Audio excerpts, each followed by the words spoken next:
द्रौपदी मुर्मू की कहानी, जिनके हौसलों के आगे हारी मुसीबतें।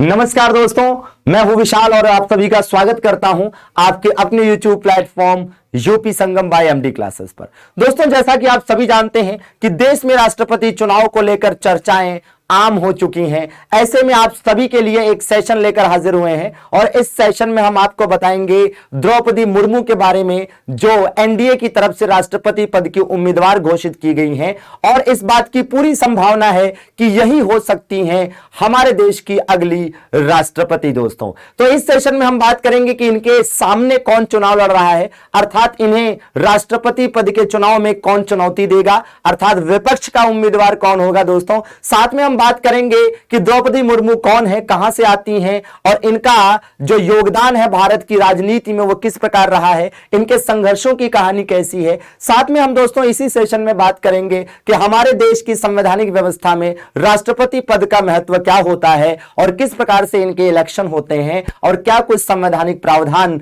इनसे जुड़े हुए हैं, जिसके बारे में आपको जानकारी होनी चाहिए, क्योंकि यहां से अलग अलग एग्जाम में अक्सर क्वेश्चन पूछे जाते हैं। तो आइए सबसे पहले शुरू करते हैं द्रौपदी मुर्मू से। ये होंगी राष्ट्रपति पद की उम्मीदवार। अगर हम बात करें राष्ट्रपति चुनाव के शेड्यूल की दोस्तों, तो नामांकन 29 जून से शुरू हो रहा है और वोटिंग 18 जुलाई को होगा और 21 जुलाई को इसकी काउंटिंग शुरू हो जाएगी। दोस्तों, अब अगर हम बात करते हैं दोस्तों कि जीती अगर द्रौपदी मुर्मू, यदि द्रौपदी मुर्मू जीत जाती हैं तो यह पहली आदिवासी राष्ट्रपति होंगी। जी हां दोस्तों, पहली आदिवासी राष्ट्रपति होंगी। अगर हम द्रौपदी मुर्मू की बात करें कि कहां से आती हैं, तो आप देखेंगे इनका जन्म उड़ीसा में मयूरभंज जिले में हुआ था। जी हां दोस्तों, उड़ीसा के मयूरभंज जिले में वर्ष 1958 में इनका जन्म हुआ था। यह संथाल जनजाति से संबंध रखती हैं। जी हां दोस्तों, संथाल जनजाति से संबंध रखती हैं। आपको बता दें कि सबसे पहले इन्होंने एक शिक्षक के रूप में काम करना शुरू किया और आगे चलकर यह उड़ीसा में एक जूनियर असिस्टेंट के पद पर तैनात भी रही। जी हां दोस्तों, इसके बाद आप देखेंगे कि सरकारी नौकरी को त्याग कर इन्होंने पहली बार वर्ष 1997 में राजनीति में कदम रखा और पार्षद के तौर पर शुरू हुआ इनका राजनीतिक सफर। वर्ष 2000 में उड़ीसा विधानसभा चुनाव में यह विधायक बनकर आती हैं और सन 2002 से 2004 के बीच जब उड़ीसा में भाजपा की सरकार रहती है, उस दौरान ये मंत्री भी रहती हैं। दोस्तों, 2007 में उड़ीसा में सर्वश्रेष्ठ विधायक का अवार्ड भी इन्हें मिलता है और इनके जीवन का सबसे बड़ा जो है एक तरह से उपलब्धि मिलती है दोस्तों अभी तक की, वो सन 2015 में मिलती है, जब इन्हें झारखंड की पहली महिला राज्यपाल बनाया जाता है और झारखंड की राज्यपाल बनते ही द्रौपदी मुर्मू का नाम इतिहास में रच दिया जाता है, लिख दिया जाता है दोस्तों, क्योंकि ये किसी भी राज्य के, जी हां दोस्तों, देश के किसी भी राज्य के पहली महिला जनजातीय महिला राज्यपाल हैं दोस्तों। जी हां, और अब अगर ये राष्ट्रपति बनती हैं तो पहली जनजातीय महिला राष्ट्रपति भी होंगी।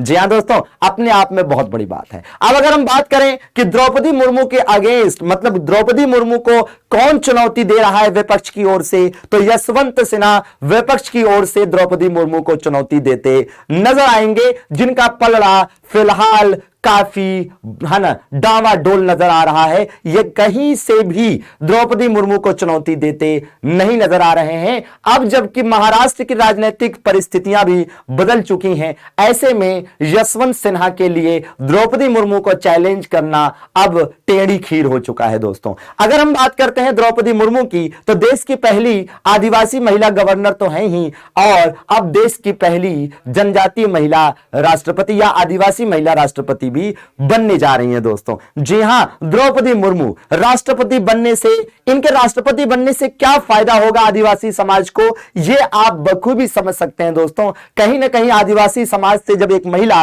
राष्ट्रपति बन के आएंगी तो जाहिर सी बात है कि आदिवासी समाज को भी बहुत फायदा मिलेगा। अगर हम देखें आदिवासी समाज का इस देश की आबादी में 8.6% का योगदान है।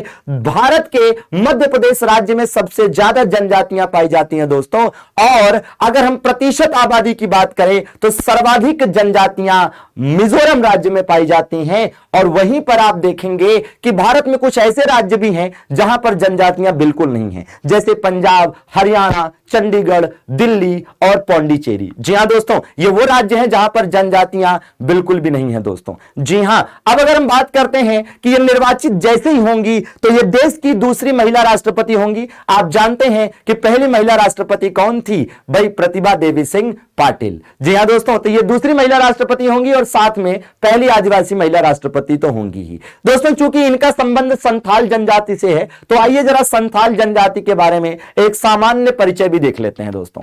सबसे पहले तो यह कि संथाल जनजाति का संबंध कहां से है? तो संथाल जनजाति का संबंध दोस्तों झारखंड से है। जी हां दोस्तों, झारखंड से संबंधित है संथाल जनजाति। और अगर हम बात करें संथाल जनजाति की आबादी की तो आप विश्वास करेंगे भारत में लगभग 50 लाख की आबादी है इनकी।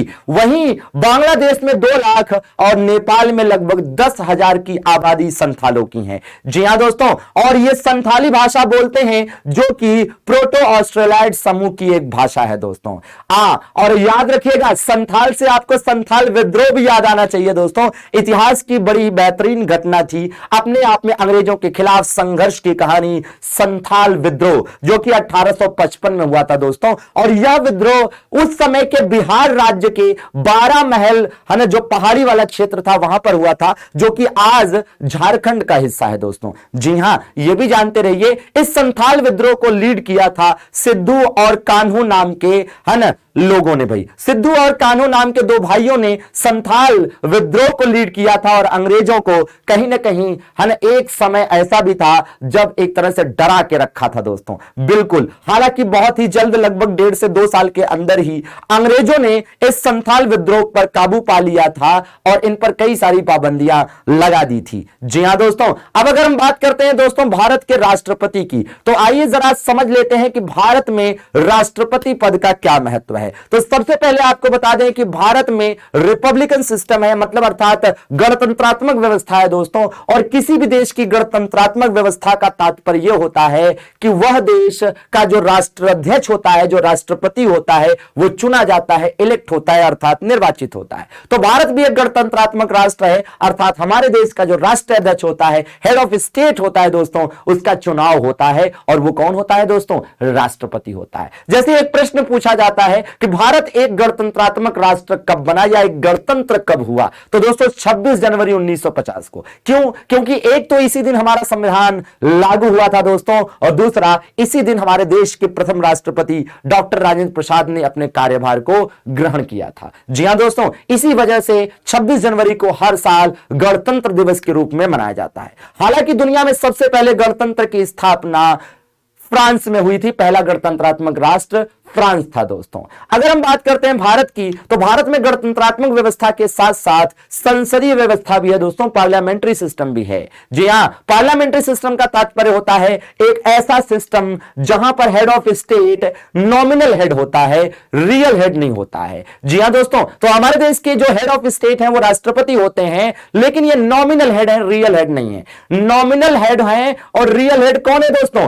प्राइम मिनिस्टर रियल हेड होता है। और पार्लियामेंट्री सिस्टम का मतलब ही यही है कि पार्लियामेंट में जिसकी मेजॉरिटी होगी वही प्राइम मिनिस्टर बनेगा और वही देश का रियल हेड होगा, वास्तविक प्रमुख होगा दोस्तों। जी हां, और अगर हम राष्ट्रपति की बात करें दोस्तों तो हमारे देश का राष्ट्रपति हमारे देश की कार्यपालिका, न्यायपालिका और विधानपालिका का औपचारिक प्रमुख होने के साथ साथ हमारे देश की सशस्त्र बल का सर्वोच्च सेनापति भी होता है दोस्तों। जी हां, एकदम सही सुना आपने। हमारे देश के जो राष्ट्रपति हुए हैं अभी तक दोस्तों, उनमें से ये आप देख सकते हैं कि भाई डॉक्टर राजेंद्र प्रसाद, सर्वपल्ली राधाकृष्णन, ये जाकिर हुसैन साहब है ना, वीवी गिरी जी हैं, फकरुद्दीन अली अहमद हैं, नीलम संजीव रेड्डी हैं, ज्ञानी जैल सिंह हैं, है ना भाई, आपके आर वेंकट रमन हैं, शंकर दयाल शर्मा जी हैं, के आर नारायणन हैं, एपीजे अब्दुल कलाम साहब हैं, प्रतिभा देवी सिंह पाटिल हैं, प्रणब मुखर्जी हैं और इसके बाद रामनाथ कोविंद साहब भी हैं जो वर्तमान में अभी भी अपने पद पर हैं दोस्तों। जी हां दोस्तों, एकदम सही सुना आपने। और दोस्तों अगर आप देखेंगे तो यहां पर केवल एक राष्ट्रपति ऐसे हुए जिन्होंने 2 कार्यकाल के लिए राष्ट्रपति का कार्यकाल है ना बताया है दोस्तों। केवल और केवल डॉक्टर राजेंद्र प्रसाद ऐसे हुए जो देश के 2 बार राष्ट्रपति हुए दोस्तों। जी हां, अगर हम बात करते हैं तो भारत के पहले सिख राष्ट्रपति हुए ज्ञानी जैल सिंह, भारत के पहले दलित राष्ट्रपति हुए के आर नारायणन और दूसरे दलित राष्ट्रपति हुए रामनाथ कोविंद गोविंद साहब दोस्तों, और पहले मुस्लिम राष्ट्रपति हुए है ना आपके जाकिर हुसैन साहब, और दूसरे मुस्लिम राष्ट्रपति फखरुद्दीन अली अहमद साहब हुए। वहीं पर तीसरे मुस्लिम राष्ट्रपति और हमारे देश की आन बान शान, जिन पर हमेशा देश को गर्व रहेगा, एपीजे अब्दुल कलाम साहब, जिन्हें मिसाइल मैन के नाम से भी जाना जाता है दोस्तों। अगर हम राष्ट्रपति पद की बात करें तो इससे रिलेटेड जो आर्टिकल्स हैं जहां से आपके पेपर में क्वेश्चन आते हैं, आइए जरा उन पर भी एक नजर डाल लेते हैं। ठीक है दोस्तों, तो आइए देखते हैं क्या कुछ है खास। तो दोस्तों अगर हम बात करें तो इंडियन कॉन्स्टिट्यूशन का जो आर्टिकल 52 है, इंडियन कॉन्स्टिट्यूशन के आर्टिकल 52 के तहत यह कहा गया है कि भारत का एक राष्ट्रपति होगा दोस्तों। जी हां, तो भारत का एक राष्ट्रपति होगा, 52 में कहा गया है। 53 में बताया गया है कि जो संघ की कार्यपालिका शक्ति होगी वो राष्ट्रपति में निहित होगी। 54 में बताया गया है कि जो राष्ट्रपति का निर्वाचक मंडल है, अर्थात वे लोग कौन होंगे जो राष्ट्रपति के इलेक्शन में वोट देंगे। तो याद रहे कि लोकसभा, राज्यसभा और विभिन्न राज्यों की विधानसभाओं के जो निर्वाचित सदस्य होते हैं उन्हें मिलाकर एक इलेक्टोरल कॉलेज बनता है और यही लोग राष्ट्रपति के इलेक्शन में वोट देते हैं। यह बात आर्टिकल 54 में मेंशन है दोस्तों। अगर हम बात करते हैं आर्टिकल 55 की, तो यहां पर राष्ट्रपति के चुनाव की प्रक्रिया का उल्लेख है, जिसमें लिखा है कि राष्ट्रपति का चुनाव अप्रत्यक्ष रूप से आनुपातिक प्रतिनिधित्व पद्धति की है ना एकल संक्रमणीय मत प्रणाली के द्वारा संपन्न कराया जाएगा दोस्तों। जी हां, आर्टिकल 56 में बताया गया है राष्ट्रपति पद की पदावधि दोस्तों, अर्थात राष्ट्रपति अपने पद या शपथ ग्रहण की तिथि से 5 साल के लिए अपने पद को ग्रहण करेगा। जी हां दोस्तों, और इस दौरान अगर वो इस्तीफा देना चाहे तो उपराष्ट्रपति को संबोधित इस्तीफे के माध्यम से वो अपने पद को त्याग सकता है। आर्टिकल 57 कहता है कि राष्ट्रपति का जो चुनाव है वो कोई भी व्यक्ति कितनी भी बार लड़ सकता है, अर्थात भारत में कोई भी व्यक्ति कितनी बार भी राष्ट्रपति बन सकता है। जैसे अमेरिका में होता है ना कि कोई व्यक्ति 2 ही बार राष्ट्रपति बन सकता है, ऐसा प्रावधान यहां पर कतई नहीं है दोस्तों। जी हां, आर्टिकल 58 बताता है कि राष्ट्रपति पद के लिए अर्हताएं क्या हैं, है ना। जी हां दोस्तों, और आर्टिकल 59 बताता है कि राष्ट्रपति पद की शर्तें क्या है, वेतन क्या है, भत्ता क्या है दोस्तों। आर्टिकल 60 बताता है कि सुप्रीम कोर्ट के चीफ जस्टिस के समक्ष राष्ट्रपति अपने पद की शपथ लेगा, जबकि आर्टिकल 61 बताता है कि राष्ट्रपति पर संविधान के अतिक्रमण के आधार पर है ना जो महाभियोग है, इंपीचमेंट है, वो लगाया जा सकता है। जी हां दोस्तों, आर्टिकल 62 कहता है कि यदि राष्ट्रपति पद रिक्त है तो 6 महीने के अंदर अंदर चुनाव हो जाने चाहिए। जी हां दोस्तों, वहीं पर आर्टिकल 63 उपराष्ट्रपति के पद की बात करता है और 64 कहता है कि उपराष्ट्रपति राज्यसभा का पदेन सभापति होगा। 65 कहता है कि राष्ट्रपति की अनुपस्थिति में उपराष्ट्रपति ही राष्ट्रपति के रूप में काम करेगा, अर्थात कार्यवाहक के रूप में काम करेगा। जी हां दोस्तों, आर्टिकल 71 कहता है कि राष्ट्रपति और उपराष्ट्रपति के चुनाव संबंधी विवादों का निपटारा केवल और केवल सुप्रीम कोर्ट द्वारा किया जाएगा, जबकि अनुच्छेद 72 के तहत राष्ट्रपति को क्षमादान की शक्ति प्राप्त है दोस्तों। 74 कहता है कि संघ की जो मंत्री परिषद, 74 क्या कहता है कि राष्ट्रपति के कार्यों में सहायता एवं सलाह देने के लिए एक मंत्री परिषद होगी, जिसका अध्यक्ष, जिसका प्रमुख प्रधानमंत्री होगा दोस्तों। जी हां, 75 कहता है कि राष्ट्रपति द्वारा ही प्रधानमंत्री तथा अन्य मंत्रियों की नियुक्ति की जाएगी। वहीं पर 78 राष्ट्रपति को यह अधिकार देता है कि वह है ना मंत्री परिषद तथा सरकार के सभी कार्यों की सूचना प्रधानमंत्री से प्राप्त करे, अर्थात आर्टिकल 78 राष्ट्रपति को सूचना का अधिकार एवं प्रधानमंत्री को उसके कर्तव्य बताता है दोस्तों। जी हां, तो कैसी लगी आपको यह जानकारी, कैसा लगा आपको सेशन शुरू से लेकर अंत तक, आगाज से लेकर अंजाम तक, आप कमेंट करके जरूर बताइएगा दोस्तों। और अगर सेशन अच्छा लगा हो तो लाइक जरूर करिएगा और अपने दोस्तों को, भाई बंधुओं को, नात रिश्तेदारों को जरूर शेयर करिएगा, क्योंकि उन्हें भी पता होना चाहिए कि क्या होता है राष्ट्रपति पद का महत्व, कौन बनने जा रहा है हमारे देश का अगला राष्ट्रपति और कौन है वो जो राष्ट्रपति बनने जा रहे हैं, इनका महत्व क्या है, इन्होंने भारत की राजनीति में क्या योगदान दिया है दोस्तों। जी हां, साथ में इनके समुदाय संथाल जनजाति के महत्व के बारे में भी लोगों को पता होना चाहिए, साथ में संथाल विद्रोह के बारे में भी पता होना चाहिए और राष्ट्रपति का महत्व तो बिल्कुल पता होना चाहिए दोस्तों, बिल्कुल। तो सभी का बहुत बहुत शुक्रिया देखने के लिए दोस्तों, शेयर जरूर करिएगा, लाइक जरूर करिएगा। थैंक यू दोस्तों, thank you very much, thank you very much दोस्तों।